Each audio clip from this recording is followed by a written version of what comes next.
Yo, what's up mga Lodi? This is Daddy Bones Motovlog and welcome back to my channel. So for today's videos ay meron na naman tayong renta na graduation event. So yan yung mga turkeys na ginawa natin. Ililipat ni Boss Mon yung mga gamit natin. Yung 8 parlet dito na nila ilalagay. Tapos yung power amp na pang boses, mga processor may laman na yan. Maglalagay na lang tayo ng connections. Dito lang dati nakalagay yung parlet natin. Nakabox lang. Kaya napilitan akong gumawa ng mga door case. Gamitin natin dual 15 sa graduation and W box. Etong PLX15 natin, gagamitin natin pang monitor speaker. Yung BBR natin na galing kay Sir Marlon Gonzales, tetestingin na rin natin sa event na to kung totoo nga yung mga review nila na magre-range test din tayo kung gaano kalayo. So yun, hakot muna kami. Balitaan namin kayo pag naisampa na namin dito lahat. Yan, so 8. Kasya yan. Sukat yan eh. Maluwag pa. Dapat to medyo pa-side pa ganito. Yan. Pag ganyan ang lagay dapat. Yun oh. Napakaangas. Yan, so 8 piraso. Di ba ang ganda tignan? Pag binuksan mo yan, makikita ng customer, wow, social. So, kasya pa, yung Nomark DJ2GO2 natin and controller na DMX para sa ating mga parlet. 1 down. So, dati, ganito lang ang tour case natin, no? Plastic lang. Kaso, nababasag yung lock, nababasag yung mga hawakan, and nababasag yung mga takip. Pag umulan, shoot lahat ng tubig dyan, di ba? Nababasag yun. Ayan. Kaya, lahat ng wiring natin, lilipat natin dyan. Tapos, siguro lagyan natin yung mga ibang parlet dito na luma, yung mga nabili kong second hand, pang backdrop lang yan. Yun, so... Yan pala yung ampli niya. Oo, yan yung ampli. So, nakabit ko na yung mga ampli. Napakaangas. Ganda, di ba? Lalo na pag nakapatong na yung processor. So, mamaya balikan ko kayo. And we're done. So, nakasampa na lahat. Dual 15, 2 W box, 2 monitor speaker na crown, PLX15, mga wire, mga lumang parlet, crown SS800, processors, live shockwave SWA 1500 watts, mga mic stand, trolley, pag may bibit-bitin tayong malayuan, mga parlet stand ng ating mic. So, punta na tayo sa venue. Let's go. Yan, so nandito na kami sa venue. Ang laki din pala nito, gymnasium, pero kung tutusin kaya na ng PLX15 to, tsaka isang Tucson Trend 15 natin. So, sobra-sobra na yung speaker natin. Ito si Boss Mon, no? Ang taas ng akyatan. Tapos yung akyatan doon, pasigsag. So, napakalaki na ito. And gymnasium siya, kaya mahina lang ang volume natin. So maglalagay tayo doon 2 monitor speaker, tapos yung dual 15 and isang W box doon sa kabila, dual 15 W box dito sa kabila. Dito kami mag-ooperate sa lamesa dito. Tapos meron dito ang dual 15 din, no? Fiber coated din siya. Dual 15 pero hindi siya naka-screen, tela lang. Tapos ito malamang to subscoop. Tingnan natin, pakilaman natin ha. Yun, subscoop nga. Subscoop to na 18 or 15. Hindi ko sigurado kasi ang liit ng box eh. Ito nga pala guys yung oval sa amin. Napakaraming nagwo-walking, nagja-jogging, family time. Dati parang bukid na to, puro talahib na to, napakataas, wala ka nang makikita. Kaya maganda yung nakahawak ngayon ng Cavite City. Hindi naman sa pagano pero totoo. Pati mga grandstand ang gaganda na. Gymnasium, Cavite National High School, ang ganda. Pati yung lumang Montano Hall, maganda na. Lahat ng classroom hindi na binabaha, maganda na rin. Kaso taas. Dapat dito may elevator. So, yun. Nagbababa na si Boss Mon, baka magalit sa akin. Let's go. Yan si Boss Mon, tinetesting na. Ganda, di ba? Appropriate siya tingnan sa mga gantong venue magaganda. So, setup update. Dito tayo nakakonect sa breaker natin. 20 amperes. Siguro pwede na to. 20 amperes. No choice eh. Lahat naman kasi 20 amperes. Pero maganda naman ang supply niya. Ang kakapal ng mga copper bar niya. Event setup update. So, siguro I think 70% na tayo bago matapos. Tulad na sabi ko, mid-high, right and left, monitor speaker, right and left. Tapos, mga gamit na lang natin dito sa table ang kulang. Ang gagamitin natin, Joson Everest na version 4 na wireless mic. So, hindi ko na kailangan magkaroon ng stand para sa ating mic receiver dahil mataas na to. Lagpas tao na yung ating processor. Ito yung processor natin, yung ginawa natin. So, Joson Spider 8 channel ang ating mixer. Pwede na to sa mga pang-basic event. Kung meron akong live band, meron pa akong isang mixer doon na pwede kong i-link dito para sa kanila. So, unbox natin to. Ito ang gagamitin natin na pang main ng ating mic. So, yan ang gagamitin ng ating MC doon sa stage. Medyo malayo din to siguro. Mga ilang ano to, Boss Mon? Ilang meters to? 30 meters? 40? 30 to 40 meters ang paggagamitan. Dito natin yung ipapatong sa Joson Everest version 4. Yung version 4 natin, pambabackup natin to dahil gusto ko tong matesting tong RBR na wireless mic kung magiging okay ba sa mga event. RBR BM680 galing kay Sir Marlon Gonzalez. Shoutout to you, sir. Maraming salamat sa pagpapadala sa akin ito. Ganito lang siya. Yung casing niya plastic. Mukhang ordinary lang siya eh. Pero yung habol natin dito is yung quality and ganda ng product niya. So to si Sir Marlon, Gavin Audio Professional Lights and Sounds. Napakaangas. Masyadong malayo siya para sa atin para makita natin siya, no, para ma-meet. Sayang. Pero pag may mga sounds expo sa SMX, meron tayong pagkakataon na makita tayo. Ito yung mic ko. Mismong mic. Plastic lang siya. Yan. Kaya lightweight lang siya. Pag may battery, mabigat na to. Pero mas maganda lightweight lang sa mic kasi sa tagal pag ginagamit ng MC, syempre nakakangawit. And then ganito pag binuksan nyo siya. Yan. And then ito yung receiver niya pag in-scan nyo siya sa ating receiver. So mamaya or bukas ng umaga, babalik ako dito para ma-range test ko to. Range test ko, paikot dito sa ating venue. And then lalabas ako dun sa oval. Ginabi na kami mag-setup kasi alas 4 nagsampa kami, alas 5 kami nakarating dito. Power LED natin 4x4. Isa sa gitna kasi dapat doon yan. Kaso mo nga lang, maraming lamesang gagamitin doon para sa cater ng ating venue. Kaya naglagay tayo doon. Abot naman yan papuntang stage. And then naglagay tayo dito para side, hindi siya masyadong nakakasilaw. Setup update 90%. Ilaw na lang itataas namin tapos lalaban na. Nagana na yan. Boom. Silaw.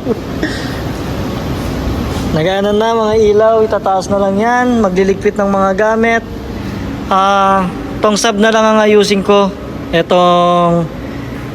Etong opal, safe na to. Ito gagamitin natin para sa dual 15. Wala na tong feedback. Na sound check ko na yan. And then etong pang monitor natin, wala na yung feedback. Na testing ko na yan.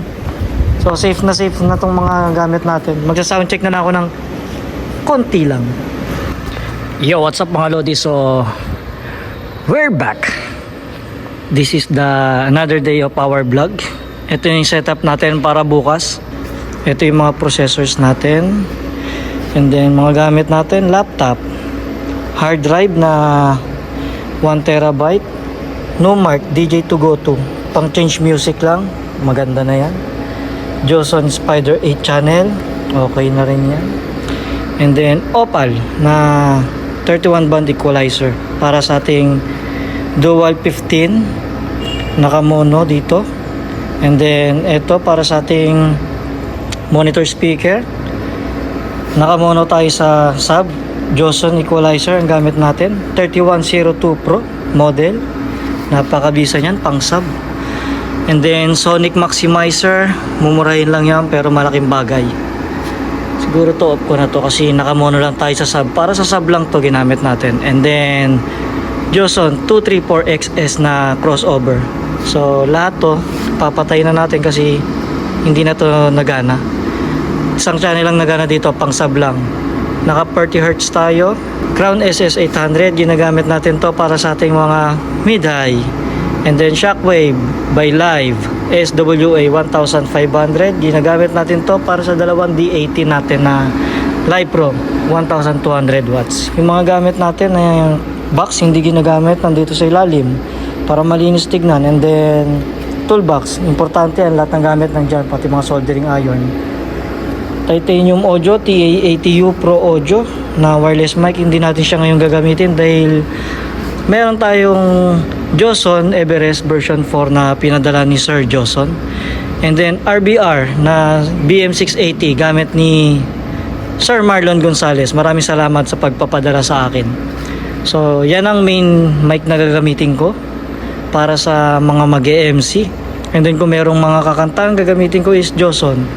Pero backup lang si Joson. Kung may kakanta, gamitin ko pa rin si BM680. Power LED natin 4x4 ulit, 4 pieces sa frontal, 4 pieces sa siding. Kung magpipicture sila para walang anino, kaya gusto ko sa siding mas malapit. Yung frontal hindi na mag-aanino yan sa backdrop nila. Siguro maglalagay pa ako doon at least 2 power LED para sa kanilang stage. Ilaw natin, malakas na to, LP001H Plus na Big Dipper. Try natin, all white lang. Yan, lakas oh. Hindi nyo siya ma-appreciate sa video, pero mas ma-appreciate nyo siya sa personal. Ganito siya pag wala. Ito siya pag meron. Kung sa bato nyo titignan, napakalakas oh. Hindi pa nakatutok sa bato, sa stage pa yan. So sana hindi tayo makapiright. Testing natin, monitor speaker lang muna. Mahina lang to pag nasa stage kasi malakas na to para sa kanila. Kaya lang meron tayong monitor speaker para hindi delay yung gamit natin na speaker both side. Kasi madedelay yan pag nagsalita sila dito. Dual 15. Wala pang sub yan, wala pang monitor. Lakas, ganda. Kompleto na yan. May dual mid-high, may monitor speaker, and merong sub. So, tetestingin naman natin siya pan-disco.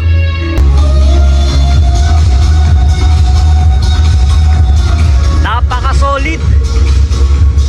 Ang sarap sa pakiramdam, yung pangarap mo, nakamit mo na, pinagkakakitaan mo pa. Yan ang masarap sa business. Yan ang masarap sa ating mga hilig. Lalo na kapag tuumpisanan, napakasarap sa pakiramdam, nakakakaba. May halong kaba, may halong takot dahil baka magkaroon ng problema. Pero kapag ganyan na makagandang gamit mo, wala ka nang iisipin pa. Let's go! Woo!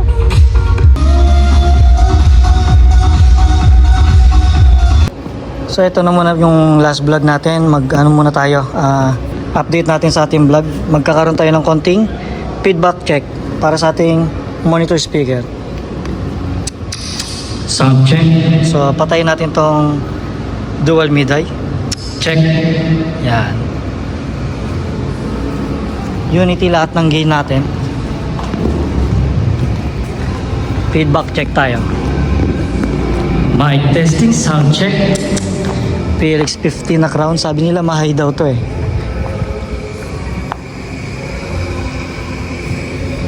Feedback check. 1, 2, mic testing.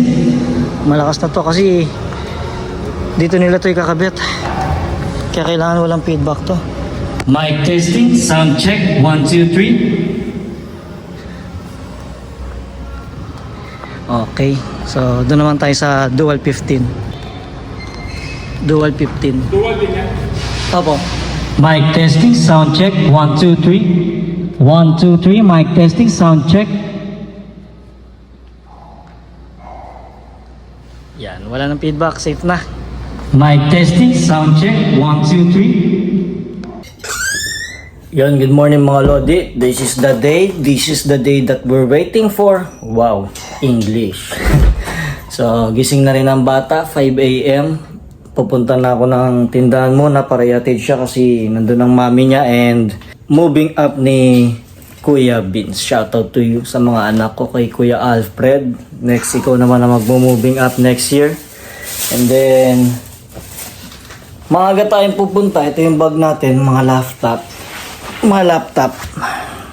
So, maaga tayo pupunta para ang pinakayo ko, yung malilate ako kasi hindi natin maiiwasan. Minsan merong nagiging problema, mga technical problem na kailangan ayusin. Kaya, mas maaga, mas maganda. Waiting ka na lang magumpisa. So, let's go. Balikan namin kayo.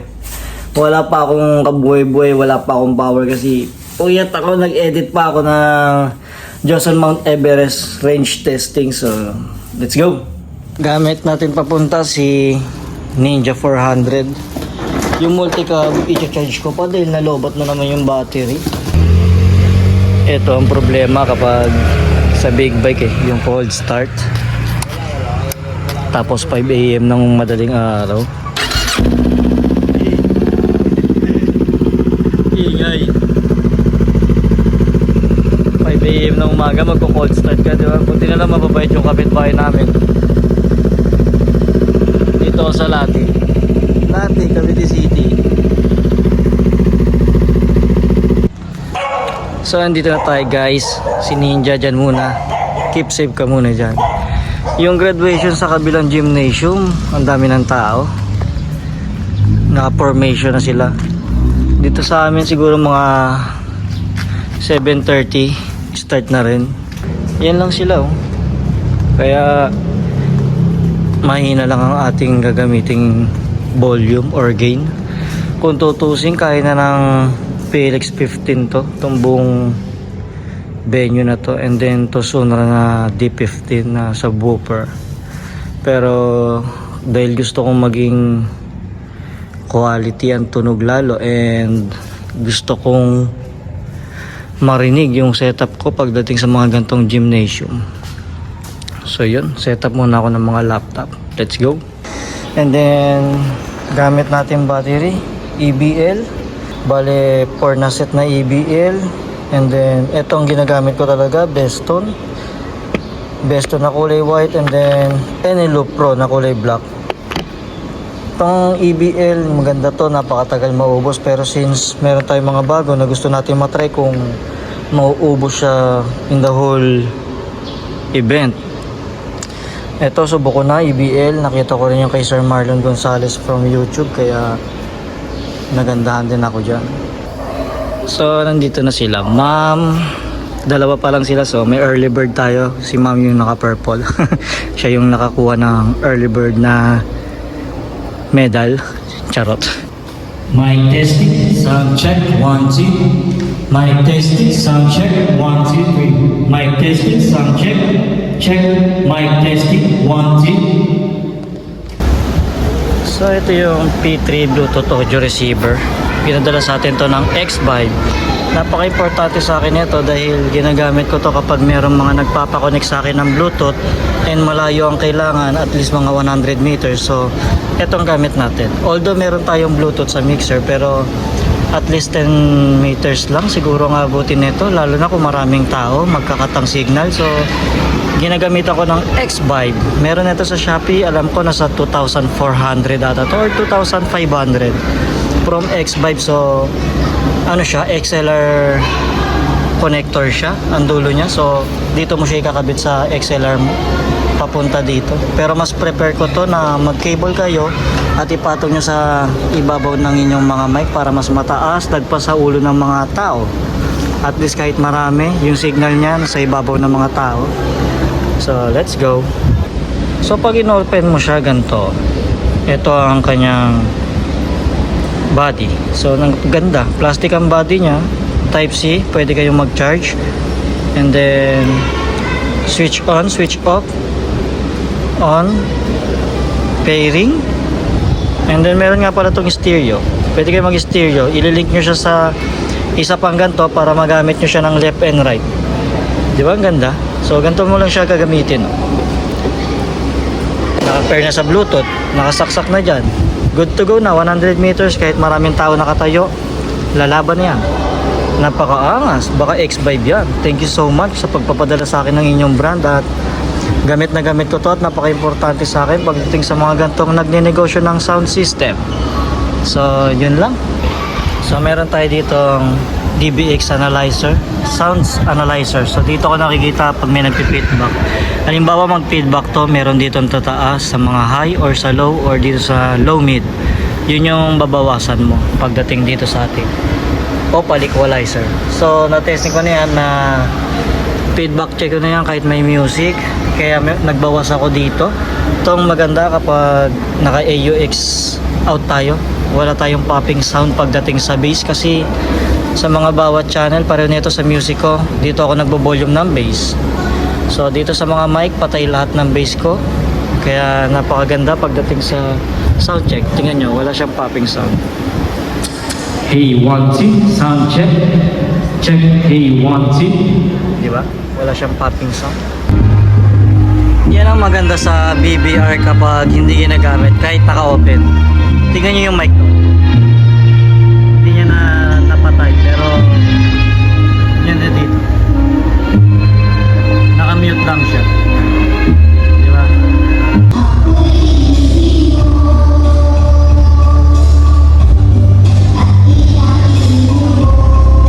Isang magandang umaga sa ating lahat. Magandang mga kaguluhan. At ang ating dalawang guidance teacher at 41 Yan, batang ang gamit ni babae ma'am, ang gamit ni ma'am is RBR na may kabuuan BM680. 72 na mga magsisipag-angat Ganda nga, sa maganda siya. Sa Ito may mic niya, oh, nasa dibdib niya. Elementary School. Nasa dibdib niya yung mic niya, pero rinig pa rin. Ang inyong paglilipat ang Diba? Binabati ko kayo. Ganda, ganda ng RBR. Galing. Joseph De Leon, Kinder Body Award. Jane Tyler L. Espiritu, Star Reader Award, Kinder Body Award, Batang Manunula. Sa gawaan, pag-aangat na ito para sa ating mga kindergarten. Muli po, maraming salamat po. Guro Tagapayo, Isabel. Ano yung nana ko? Hello. Yun. Day 2 natin, grade 6 naman, graduation. So baka makapirate ako. Later na lang, let's go. Punong guro, panauhin, mga pinuno at puno ng kagawaran. Tungayan natin ang pagpasok ng mga kulay. Ngayon, ang pinakahihintay na pagkakataon at pinakamahalagang bahagi ng ating palatuntunan sa araw na ito. Ang pagpapakilala at pagpapatunay ng mga magsisipagtapos. Yan, so kain muna kami. Sarap, ang dami, oh. Punong-puno. Punong-puno. So finish na. Ligpit na kami. Unahin namin ng ilaw. Tapos inuna ko yung monitor tsaka yung mga mic. Tapos kain na kami. Yung speaker. So ending na ng ating for today's vlog. Ganda, oh, tingnan nyo. Paulit-ulit lang ako. Natutuwa ako sa tour case eh. Ganda tignan, oh. Dati kasi ang gamit ko puro ganito lang, plastic. Kaya basag-basag na agad. 2 weeks pa lang na event. Pag tour case, kahit patungin mo, basta maingat ka lang sa sarili mong gamit. May mga rubber siya. Safe na yan. Lakas pa ng multicab namin, ah. Lalaban pa. Ito yung W box. And then dalawang miday sa taas. PLX15 monitor speaker dito sa likod. So, yan lang. Thank you for watching. Peace!